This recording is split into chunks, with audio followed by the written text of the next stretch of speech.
The crisp, sterile air of the courtroom felt like a tomb, and Nathaniel Sterling was hammering the nails into his ex-wife's coffin. "Your Honor," he sneered, his voice dripping with condescension. "Claire was a wonderful hostess, a decorator, a glorified secretary. The idea that she contributed anything of substance to my company is frankly laughable. She couldn't balance a checkbook, let alone a corporate ledger." Laughter rippled through his side of the room. Humiliated and financially ruined, Claire Redding walked out with nothing but her daughter's hand in hers. But Nate made one fatal error. He mistook silence for weakness, and a broken heart for a broken mind. He never imagined that the glorified secretary he publicly shamed was about to orchestrate the most devastating corporate takedown his world had ever seen. The house on Belvedere Avenue was less a home and more a monument to success. It was a cold, architectural marvel of glass and white marble, a place where footprints seemed to vanish from the polished floors the moment they were made. For 12 years it had been Claire Redding's world, a gilded cage she had meticulously decorated and managed, ensuring it was always the perfect backdrop for her husband, the celebrated tech CEO Nathaniel "Nate" Sterling. Their last evening together was a masterclass in passive aggression. Nate stood by the floor-to-ceiling windows overlooking the San Francisco Bay, a glass of expensive scotch in his hand, the city lights twinkling like a fallen constellation at his feet. He hadn't looked at her, not really, in months. He saw through her, his gaze fixed on a future she was clearly not a part of. The catering for the Bainbridge event was subpar. He said, his voice as sterile as their kitchen. "The canapes were dry. It reflects poorly on me, Claire." Claire's fingers tightened around the tablet in her lap. It wasn't her tablet, it was a company device. She was reviewing the quarterly logistics reports for Sterling Innovations, cross-referencing shipping data with fuel cost fluctuations, a habit she'd formed in the early days when the company was just a dream sketched on napkins in their tiny apartment. She had designed the core algorithm for their flagship software, Nexus, a revolutionary program that optimized supply chains with terrifying efficiency. It was her brainchild, born from her MIT dissertation, but her name was nowhere on the patent. Her name was only on the marriage certificate. "I'll speak to the caterer, Nate," she replied, her voice even. "I thought the presentation was lovely."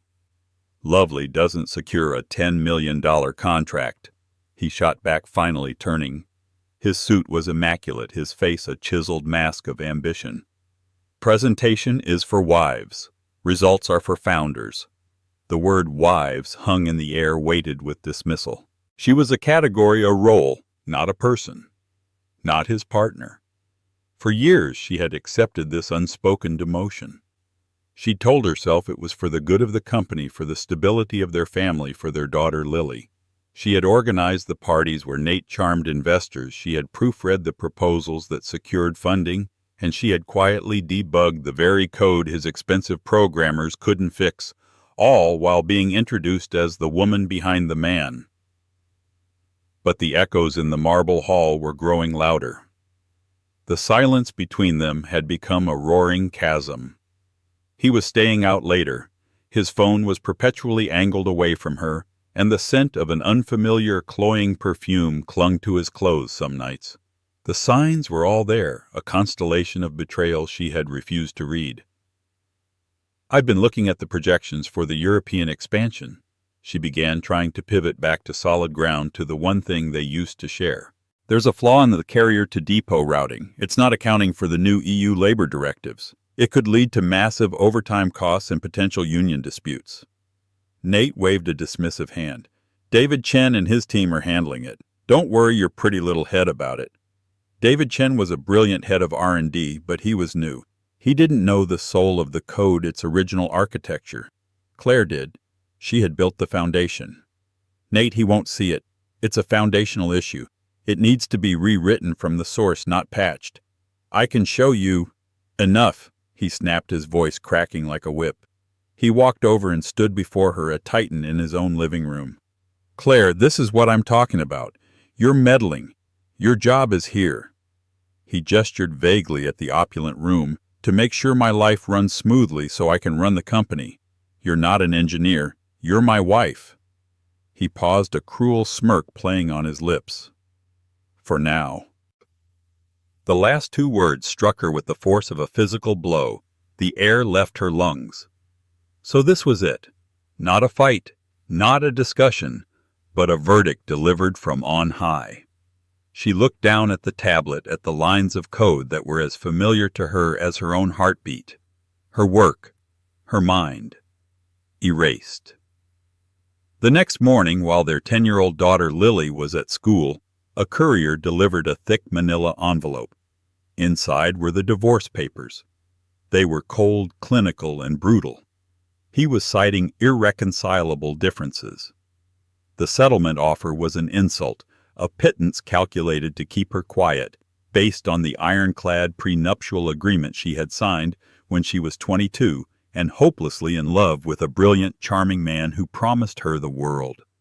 A man who had, she now realized, been building his world on top of hers, brick by stolen brick. The prenup stated that all assets related to Sterling Innovations, including all intellectual property conceived during the marriage, belonged solely to Nathaniel Sterling.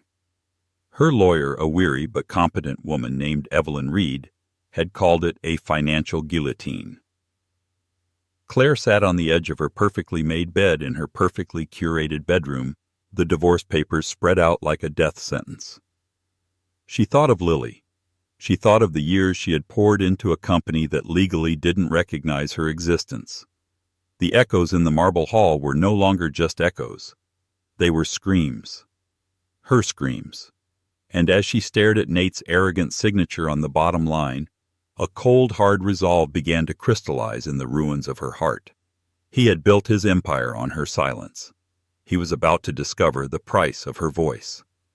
The Superior Court of California Department 4B was a theater, and Claire was the unwilling star of a tragedy. The room was paneled in dark, imposing wood that seemed to absorb all the light and hope from the space. On one side sat Nate, flanked by a team of 3 lawyers from the prestigious firm of Peterson, Finch and Associates. They looked like tailored sharks, smelling blood in the water. Nate himself was the picture of aggrieved success, his expression a carefully calibrated blend of sorrow and resolve, his dark blue suit radiating power. On the other side sat Claire and Evelyn Reed. Evelyn was a rock, her face impassive, her notes meticulously arranged. But Claire felt exposed to raw nerve endings under the cold fluorescent lights. Her simple gray dress, once a symbol of quiet elegance, now felt like a pauper's rags. The proceedings were a brutal formality. Evelyn had warned her that challenging the prenup was a Sisyphean task. It was airtight. Still, they had to try. Their argument was one of unconscionable contribution, that Claire's intellectual labor had been so integral to the company's formation and success that the prenup should be rendered void. "Mrs. Sterling," began Mr. Peterson, a man with a perpetually smug look, "you are claiming to have been a key architect of the Nexus software. Is that correct?" "It is," Claire said, her voice steadier than she expected. "I developed the foundational algorithm as part of my postgraduate work at MIT and adapted it to create the initial framework for the company." Peterson chuckled, a low, condescending sound. "An algorithm from a college paper. Mr. Sterling," he turned to Nate, "were you aware that your wife's homework was the basis for your $100 million company?" Nate leaned into the microphone. "Claire has a wonderfully creative mind, Your Honor. She was always coming up with little projects. I encouraged her, of course. But Sterling Innovations was built by a team of world-class paid engineers. It was built in a boardroom, not a university library." The lie was so bald, so audacious, that it stole Claire's breath. She remembered the nights they'd spent huddled over a single laptop in their cramped apartment, fueled by cheap coffee and a shared dream. She remembered drawing the entire system architecture on a whiteboard that took up a whole wall of their living room. Evelyn Reed stood up. "Your Honor, we have evidence of Mrs. Redding's early work, including dated files and correspondence with her thesis advisor, Professor Albright, who can attest to the algorithm's direct applicability and originality." "Objection," Peterson snapped. "Relevance. What a student does in college has no bearing on a marital agreement signed years later. Is the prosecution suggesting Mr. Sterling coerced her, There is no evidence of that.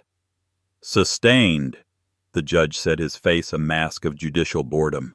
He'd seen this 100 times before. The powerful husband, the discarded wife. The paperwork was the only thing that mattered. The humiliation deepened with every exchange. They painted her as a hobbyist, a dilettante.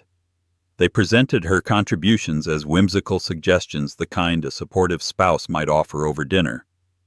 Nate's team produced employment records, payrolls, and contracts for dozens of engineers. They had receipts.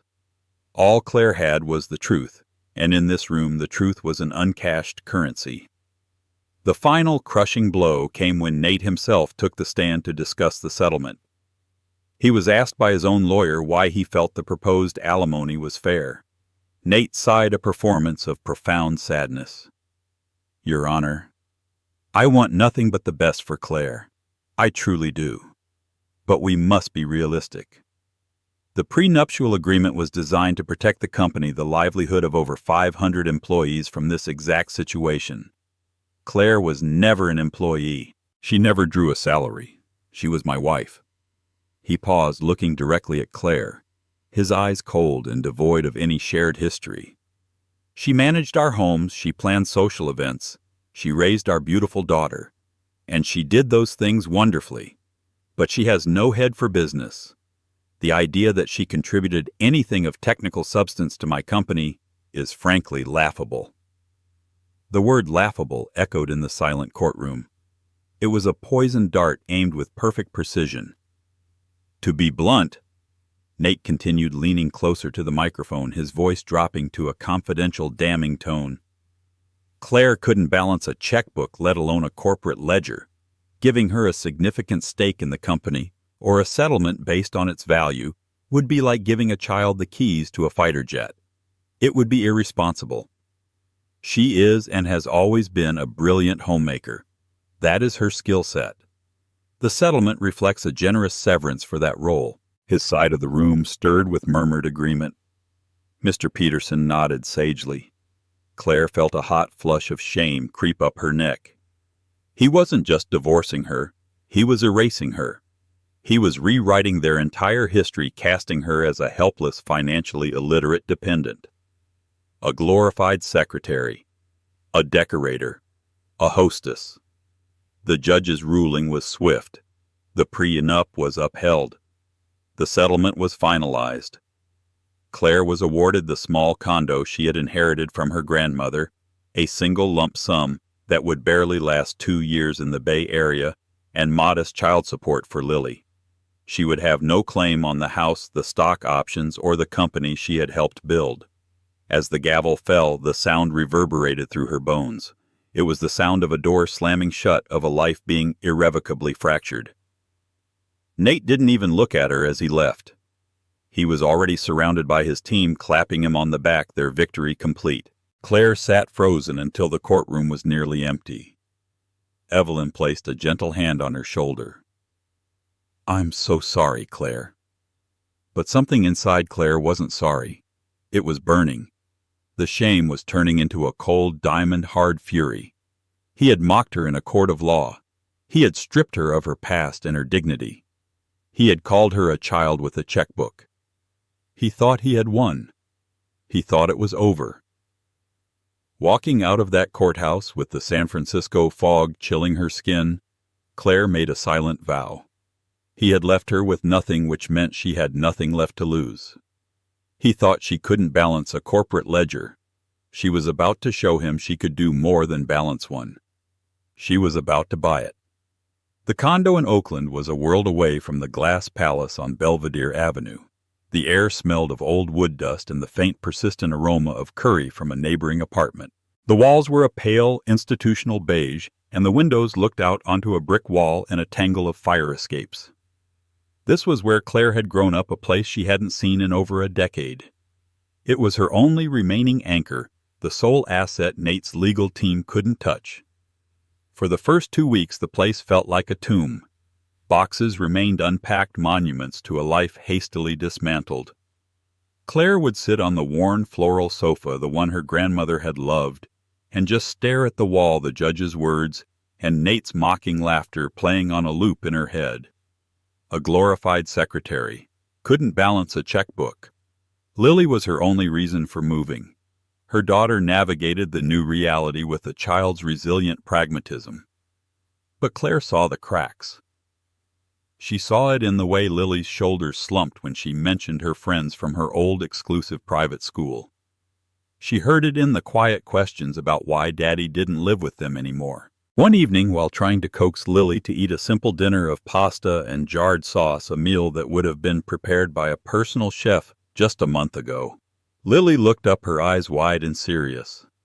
"Mommy, a boy at my new school said we're poor now. Are we?" Claire's fork clattered onto her plate. The word hung in the air, ugly and sharp. She forced a smile, the muscles in her face feeling stiff and unfamiliar. "No, sweetie, we're not poor. We're just starting over." "Is that why Daddy kept the big house?" Claire's carefully constructed composure threatened to shatter. She knelt down in front of her daughter, taking her small hands. "Your father's company needed him to stay there. It's complicated. But you and I, we're a team. And our team is going to be just fine, I promise." Lily seemed to accept this, but the conversation lit a fire under Claire's grief. A promise to her daughter was not a platitude, it was a sacred oath. She couldn't let Nate's version of her become their reality. She couldn't let Lily grow up believing her mother was helpless. That night after Lily was asleep, Claire finally tackled the boxes in the spare bedroom. It was a painful archaeology of her former life photo albums, forgotten gifts, her old college textbooks. In the bottom of a dusty box marked MIT, Archives. Her fingers brushed against a hard-bound black notebook. She pulled it out. The cover was worn, the pages filled with her neat, precise handwriting and complex diagrams. It was her dissertation. Project Ethelred Dynamic Logistical Frameworks for Non-Linear Supply Chains. Ethelred. She'd named it after an old Anglo-Saxon king nicknamed the Unready, a historical mistranslation of a word that actually meant ill-advised or poorly counseled. She'd always found it a poignant irony, a king whose greatest weakness was the bad advice he took from those around him. Flipping through the pages was like meeting a younger version of herself. A fiercely intelligent, ambitious woman who believed that elegant code could solve the world's messiest problems. The core of the Nexus software was all there, but there was more. So much more. There were chapters she had never shown Nate, modules she had deemed too theoretical or too expensive to implement at the time. There was a chapter on predictive analytics using AI modeling to anticipate supply chain disruptions before they happened. Another on integrating blockchain for unimpeachable transparency in shipping manifests. It was Nexus 2.0. No, it was Nexus 3.0. She had given Nate the engine, but she had kept the blueprints for the starship. A wave of adrenaline, the first she had felt in years that wasn't born of fear or anger, washed over her. The embers of her old self, buried under years of being Mrs. Sterling, began to glow. He thought she was a homemaker. He'd forgotten she was a builder. She spent the next 3 days in a caffeine-fueled haze. She turned the spare bedroom into a war room. She bought a large whiteboard and began sketching out a new architecture, an evolution of her original ideas incorporating a decade of new technology. She dug out her old laptop, wiped it clean, and began to code. The familiar cadence of the keyboard, the logical flow of functions and variables was like coming home. The muscle memory was there. The passion was there. She was rusty, but the mind was sharp. She worked late into the night, the glow of the monitor illuminating her face, the complexities of the code, a welcome refuge from the complexities of her life. She was no longer just Claire Redding, the scorned ex-wife. She was the architect of Ethelred. One evening, Lily came into the room rubbing her eyes. "Mommy, what are you doing?" Claire turned a real unforced smile on her face. She pointed to the lines of code scrolling down the screen. "I'm building something, sweetie. Something new." "Is it for Daddy's company?" The question was innocent, but it solidified Claire's resolve. "No," she said, her voice clear and strong. "This is for us." She knew that code alone wasn't enough. A brilliant idea without capital was just a dream. She needed money and she needed allies. There was only one person she could think of who had both the resources and the vision to understand what she was building, a man who had been a fleeting but significant presence in her past. A man who had once told her father, "Your daughter has a mind that sees around corners." Robert Maxwell, the notoriously shrewd semi-retired venture capitalist. He had been an early investor in her father's small engineering firm 20 years ago. He was old-school gruff and had a reputation for spotting diamonds in the rough and for eviscerating those who wasted his time. Finding his contact information was difficult but not impossible. She drafted an email, her hands trembling slightly. She kept it short, professional, and bold. Subject: Ethelred. Mr. Maxwell. You don't know me well, but you knew my father, George Redding. My name is Claire Redding. I have developed a next-generation logistics platform that will make Sterling Innovations' current technology obsolete in under 18 months. I need 30 minutes of your time to show you why. Sincerely, Claire Redding. She hit send before she could lose her nerve. The apartment was still a place of ashes filled with the ghosts of a burned-down life.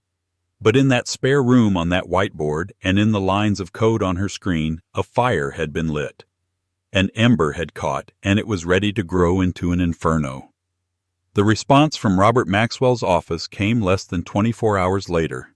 It was a terse one-line email from his assistant, "Mr. Maxwell's office, Thursday, 10 a.m. Be prepared."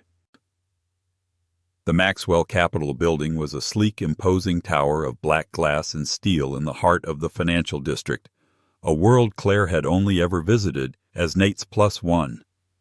As she walked into the lobby, her sensible heels clicking on the marble floor, she felt a pang of insecurity. Her blazer was from a department store, not a designer boutique. Her portfolio was a simple leather-bound folder, not a custom-made case.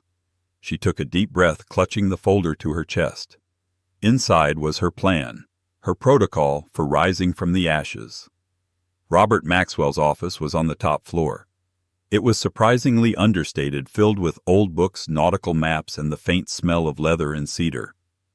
The man himself sat behind a large mahogany desk, not looking up when she was shown in. He was in his late 60s, with a shock of white hair and eyes that seemed to miss nothing.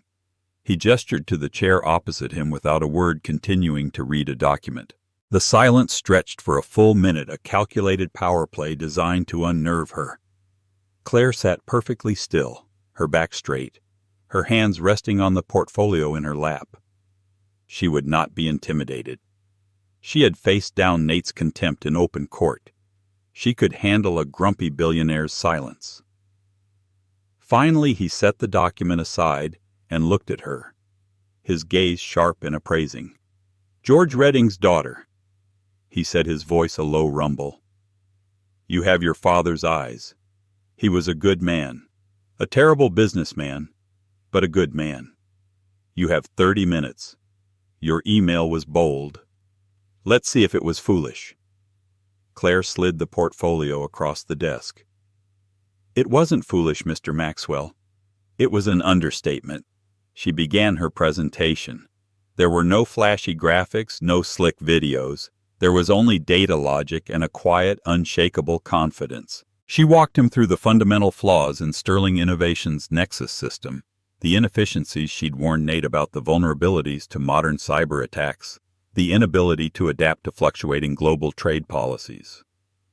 "Nexus is a powerful tool," she explained, "but it's a dinosaur. It's a static system in a dynamic world. It reacts to problems. Ethelred anticipates them." She then laid out her vision. She described the AI-driven predictive modeling, the blockchain integration for security, the modular, scalable architecture that could be customized for any industry from pharmaceuticals to aerospace. She wasn't just proposing a better product, she was proposing a paradigm shift. Maxwell listened, his expression unreadable. He asked sharp, incisive questions, testing her on market size, customer acquisition costs, burn rate, and scalability. He was probing for weaknesses, for any hint of the homemaker Nate had described. Claire met every question with a calm, well-researched answer. She hadn't just built the code. She had built the business plan around it. "This is all very impressive on paper," he said, leaning back in his chair. "But you're a ghost. You have no corporate footprint, no team, no track record. You're the ex-wife of a man who, by all public accounts, is a genius in this field. Nate Sterling is the face of modern logistics. You are. Who exactly?" The question was blunt but fair. "I am the person who designed the engine he's been driving," Claire said, her voice steady. "He put a flashy chassis on it and slapped his name on the hood, but the core technology was mine. And he's been running it into the ground because he never bothered to learn how it actually works. He's a salesman, Mr. Maxwell. I'm an architect." She pushed a final sheet of paper across the desk. It was a list of names. "This is a list of the top 7 engineers and developers who have left Sterling Innovations in the last 2 years. They left because Nate ignored their concerns, stifled their innovation, and prioritized marketing over engineering. They are the best in the business, and I believe they would come work for me." Maxwell studied the list. He knew some of the names. It was a list of rising stars. "And Sterling?" he asked. "What's your plan for him?" "My plan is to build a superior product and take his clients," Claire said simply. "But my proposal for you is more aggressive. It's what I call the Phoenix Protocol." She leaned forward, her eyes locking with his. "Nate's arrogance is his greatest weakness. He has over-leveraged the company to fund his lifestyle and a series of vanity projects. His profit margins are thinning.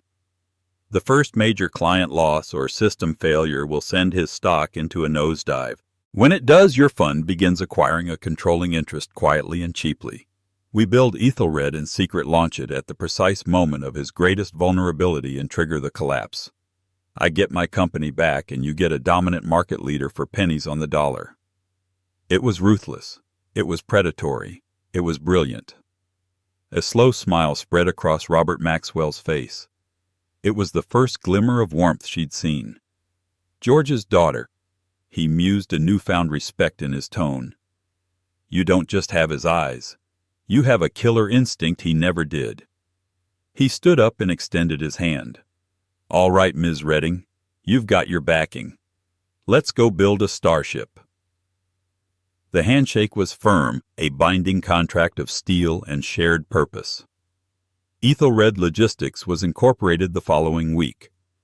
They leased a nondescript office space in a low-profile tech park in San Jose, far from the gleaming towers of San Francisco. Claire, armed with Maxwell's capital, began making calls. The first name on her list was David Chen, Nate's current head of R&D. She met him for coffee in a place where they wouldn't be seen. David, a quiet, brilliant man, looked tired and disillusioned. "He's running the place into the ground, Claire," David confessed after she laid out her plan. "He's all about flash about the next press release. We told him about the security vulnerabilities in Nexus months ago. He called our concerns unfounded pessimism. He's a liability." "Then come with me," Claire said. "We'll do it right. We'll build the system we were always meant to build." David didn't hesitate. "I'm in." He was the first domino to fall. 2 more engineers from her list followed within the week. Her team was small, but they were the best. They were the true believers who had been sidelined by Nate's ego. Working out of their bare-bones office, they began to build. The atmosphere was electric, a stark contrast to the stifling corporate culture at Sterling Innovations. Fueled by pizza coffee and a shared sense of righteous purpose, they worked with a feverish intensity. Claire was in her element, leading the team, coding alongside them, her mind sharper and more focused than ever. She wasn't just reclaiming her past. She was building a future on her own terms. The Phoenix Protocol was engaged. The siege was about to begin. For the next 6 months, Ethelred Logistics operated in the shadows. Their office was identified only by a suite number. Their digital footprint was non-existent. To the outside world, they were a ghost, a shell corporation in Robert Maxwell's vast portfolio. Inside, they were building a weapon. Claire was relentless. She was the first to arrive each morning and the last to leave, often sleeping on a small cot in her office. She managed every aspect of the project, from leading the core coding sprints to drafting the marketing strategy. The woman Nate had painted as a helpless dependent was now running a multi-million-dollar stealth startup, commanding the respect of a team of elite engineers who called her Chief. The work was exhilarating. They were not just improving on Nexus, they were creating something entirely new. David Chen and his team, unshackled from Nate's focus on superficial features, implemented the kind of deep structural innovations they had only dreamed of. They built the AI predictive engine, which they codenamed Cassandra. They integrated a tamper-proof blockchain ledger for cargo tracking codenamed Janus. The system was faster, more secure, and infinitely more intelligent than Nexus. Meanwhile, Claire's second front in the war was intelligence. David Chen still had friends inside Sterling Innovations, disgruntled employees tired of Nate's tyrannical and short-sighted leadership. They became Ethelred's eyes and ears. They fed Claire a steady stream of information, internal reports, client complaints, and details of Nate's increasingly erratic behavior. The picture that emerged was of an empire rotting from the head down. Nate, flush with the success of his victory in the divorce, had become even more arrogant. He'd purchased a new yacht, a private jet, and was frequently featured on gossip sites with a string of much younger women. He treated the company as his personal piggy bank. He ignored warnings from his finance department about cash flow and dismissed the concerns of his engineers. He was a king who believed his own publicity, completely unaware of the siege being laid at his gates. Claire's strategy was surgical. Armed with inside information about which Sterling clients were most dissatisfied, she and Robert Maxwell began a quiet campaign. They didn't approach these companies as Ethelred Logistics. Instead, Maxwell used his network arranging exploratory tech demos through a third-party consultancy firm. Their first target was North Star Pharmaceuticals, one of Sterling's biggest accounts. Claire had learned that a major shipment of temperature-sensitive vaccines had been compromised due to a Nexus routing error costing North Star millions. Nate had blamed the shipping company and offered a paltry discount on their next contract. Claire led the demo for North Star's executive board herself, introduced under a pseudonym. She didn't mention Sterling or Nexus once. She simply presented Ethelred's capabilities. When she got to the Cassandra module, she ran a simulation using the exact circumstances of North Star's failed vaccine shipment. On the screen, they watched as Cassandra predicted the potential for delay and refrigeration failure 72 hours in advance and automatically rerouted the shipment, saving the cargo. The room was silent. The chief logistics officer, a stern woman named Helen Vance, stared at the screen. "My God," she whispered. "How is this possible?" "It's not about reacting to data," Claire explained calmly. "It's about having a system intelligent enough to ask the right questions before a crisis occurs." By the end of the meeting, North Star was ready to sign a letter of intent contingent on Ethelred's official launch. They were the first major crack in Nate's fortress. 2 more disgruntled clients followed suit over the next few months, both lured away by secret demos of a technology that seemed like science fiction compared to what they were currently using. Nate remained blissfully ignorant. He saw the client meetings as standard contract renegotiations. His salespeople, bound by non-disclosure agreements, could only report that the clients were exploring other options. Nate, in his hubris, believed no other options existed that could compete with him. He dismissed the warnings as client negotiation tactics.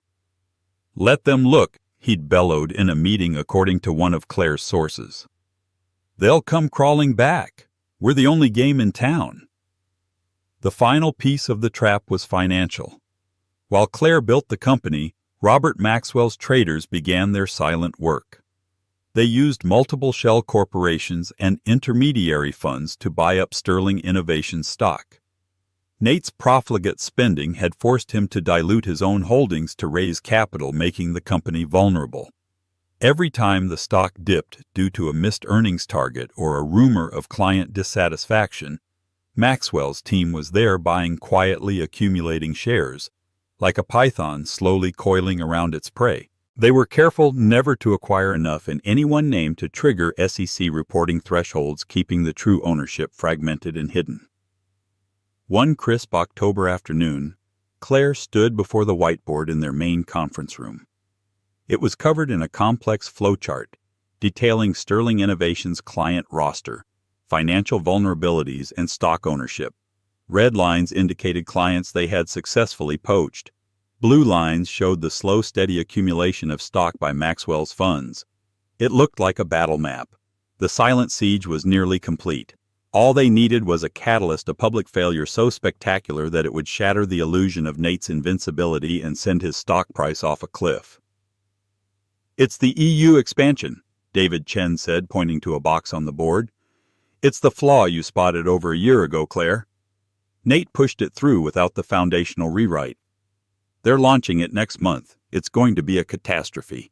Union finds shipping delays. It will be chaos." Claire looked at the box. It was the very issue she had tried to warn Nate about that last night in their cold marble house. The problem he'd told her not to worry her pretty little head about. It was perfect. Nate wasn't just going to fail. He was going to fail because of the very problem his glorified secretary ex-wife had tried to solve for him. "That's it," Claire said, a cold glint in her eyes. "That's our moment. Get ready to launch Ethelred. The king is about to make his final disastrous move." The launch of Sterling Innovation's European network was accompanied by a massive self-congratulatory press campaign. Nate Sterling was everywhere on the cover of Wired, giving smug interviews on business news channels and hosting a lavish launch party in London that reportedly cost over $2 million. He declared it the dawn of a new era in global logistics, a testament to his company's relentless innovation. Back in San Jose, Claire and her team watched with a grim sense of anticipation. They knew it was the dawn of something else entirely. Their Ethelred platform was polished, tested, and ready. Their initial clients, North Star Pharmaceuticals and the others, were prepared to switch over the moment it went live. All they had to do was wait for the inevitable. It took less than a week. The first reports were trickles, not a flood. A few disgruntled posts on logistics forums about delayed shipments in Hamburg. An article in a German trade publication about unexpected labor disputes at a port in Rotterdam. Nate's PR team was quick to dismiss them as minor teething issues. But inside Sterling Innovations, it was panic. The flaw Claire had identified a year ago was not just a bug, it was a systemic cancer. The Nexus software, unable to properly process the complex EU labor rules and route scheduling, was creating phantom overtime, scheduling drivers for impossible shifts, and misrouting cargo through congested ports.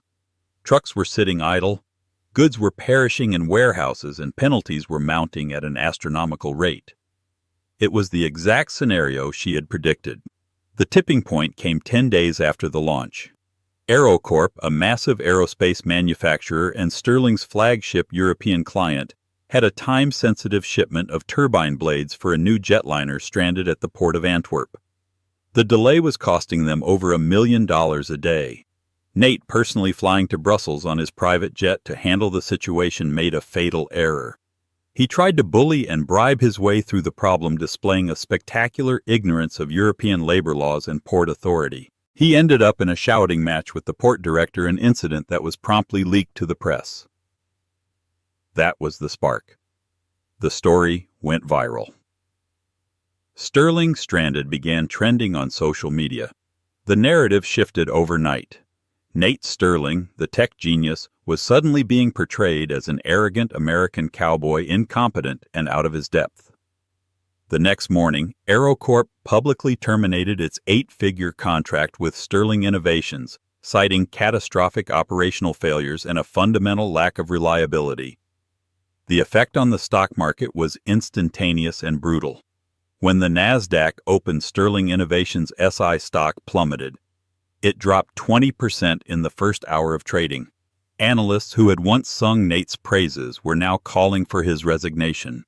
Margin calls were being triggered for investors who had borrowed heavily against their SI shares, investors like Nate himself. This was the moment Claire had been waiting for, as SI stock was in freefall.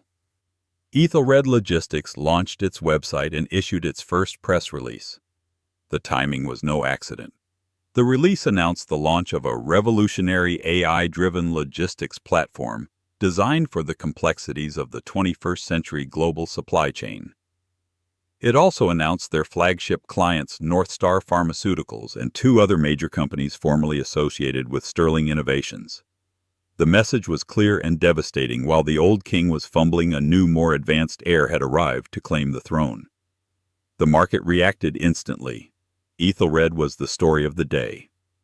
Tech journalist Smelling Blood drew a direct and brutal comparison between the spectacular failure of Nexus in Europe and the seemingly miraculous capabilities of this new mysterious platform. Simultaneously, Robert Maxwell executed the final stage of the Phoenix Protocol. With the SI stock price at rock bottom, his network of shell corporations began to consolidate their holdings, transferring all their secretly acquired shares into a single newly created parent entity, the Ethelred Group. They also bought up the shares being panic sold, acquiring a massive number of voting rights for a fraction of their former cost. By the end of the day's trading, the SI stock had stabilized, but the landscape of its ownership had been irrevocably altered. Nate, having returned from Europe in disgrace, was in a state of full-blown panic. He was locked in his office, screaming at his board members, his brokers, his lawyers. He was facing financial ruin. He had personally guaranteed loans using his SI stock as collateral, and with the price collapse, he was ruined. He saw only the immediate crisis, the public humiliation, the client defections. He had no idea that the ground beneath his feet had been completely bought out from under him. Late that afternoon, an emergency board meeting was called for the following morning. The official reason was to address the European crisis. The unofficial reason everyone knew was to discuss Nate's future as CEO. Nate, ever the fighter, prepared to defend himself. He planned to fire his entire European executive team, blame them for the fiasco, and announce a recovery plan. He still believed he was in control. That evening, Claire went home at a reasonable hour for the first time in months. She cooked dinner for Lily, a proper meal, not takeout pizza. They ate at the small wooden table in their condo, the beige walls seeming less like a prison and more like a sanctuary. "I saw on the news that Daddy's company is in trouble," Lily said quietly, pushing a green bean around her plate. Claire reached across the table and took her daughter's hand. "Yes, it is," she said softly. "But sometimes things need to fall apart so that better things can be built." "Are you going to build something better, Mom?" A genuine triumphant smile lit up Claire's face. "I already have, sweetie. I already have." She knew that the final battle was yet to come. The boardroom confrontation the next morning would be the checkmate. Nate was a wounded, cornered animal, and he would be dangerous. But as she looked at the new life she had built from the ashes of the old one, she felt no fear. Only a cold, clear sense of justice about to be served. The Sterling Innovations boardroom was a stage set for a corporate execution. The long, polished mahogany table reflected the grim faces of the board members. It was the same room where Claire had once been praised for her flower arrangements at company dinners. Today she was coming for the company itself. Nate stood at the head of the table looking haggard. His suit was still expensive, but it seemed to hang on him his usual swagger replaced by a tense, defensive energy. He launched into a desperate blame-shifting speech. He fired his European VP via conference call in front of the board. He blamed unforeseeable market conditions and corporate sabotage. He presented a frantic, half-baked recovery plan. He was in the middle of promising a bold new direction when the double doors to the boardroom opened. Robert Maxwell entered first, his presence silencing the room.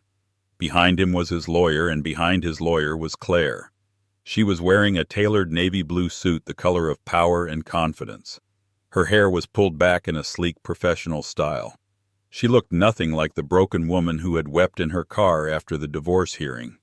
Her expression was calm, her eyes sharp and focused. Nate stared at her, his face a mask of confusion and disbelief. "Claire? What the hell are you doing here? This is a closed board meeting. Security." "They work for me now, Nate," Claire said, her voice cutting through the tension. It was not loud, but it commanded the attention of everyone in the room. Robert Maxwell placed a thick folder on the table. "Ladies and gentlemen," he announced, "as of 9:01 this morning, My holding company, the Ethelred Group, has acquired 51% of the voting shares of Sterling Innovations. As the new majority shareholder, we are exercising our right to restructure the board and management immediately. A wave of shock rippled through the room. Board members exchanged panicked glances. Nate's jaw went slack. He looked from Maxwell to Claire, the dawning horror appearing in his eyes. Ethelred, he stammered the name, finally clicking.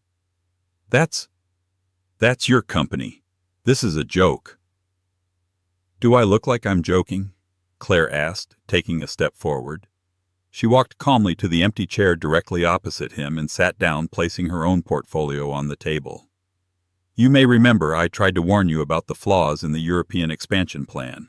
You told me not to worry my pretty little head about it. You did this, Nate whispered, gesturing wildly. The client defections, the stock crash. You planned this. You planned it, Claire corrected him, her voice like ice. You planned it when you chose ego over engineering.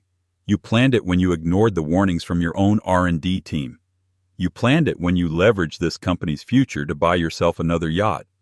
I just built the safety net to catch the pieces when you inevitably set the whole thing on fire. She turned her attention to the stunned board members. My name is Claire Redding. For those of you who don't know, I was the original architect of the Nexus software platform. For the last 6 months, I have been leading the team at Ethelred Logistics. We have developed a next-generation platform that is by every metric superior to your current failing product. We have also secured contracts with 3 of your largest former clients with letters of intent from several more. She slid a copy of her portfolio down the table. Contained within is our transition plan. Ethelred Logistics will be merging with Sterling Innovations. Our technology will become the new flagship product. Our leadership will be taking over. Nate finally found his voice, a raw shout of fury. You can't do this. This is my company. I built this. You built nothing. Claire snapped back, her composure finally cracking to reveal the steel beneath. You stole my work. You slapped your name on it, and you've spent the last decade coasting on a foundation you never even understood. You stood up in a courtroom and called me a child who couldn't balance a checkbook. Well, this adult just balanced your entire company onto her side of the ledger.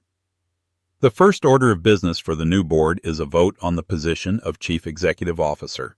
Robert, would you care to call the vote? It is the recommendation of the majority shareholder that Nathaniel Sterling be removed as CEO effective immediately, Maxwell stated formally. All in favor. Every hand in the room except for Nate's went up. The board members, whatever their loyalty to Nate might have been, were pragmatists. They chose the lifeboat over the sinking ship. And it is our further recommendation, Maxwell continued, a small, grim smile on his face, that Ms. Claire Redding be appointed as the new CEO. Nate looked around the table, his face pale with shock and betrayal. His empire had crumbled in less than 10 minutes. He stared at Claire, a torrent of emotions in his eyes.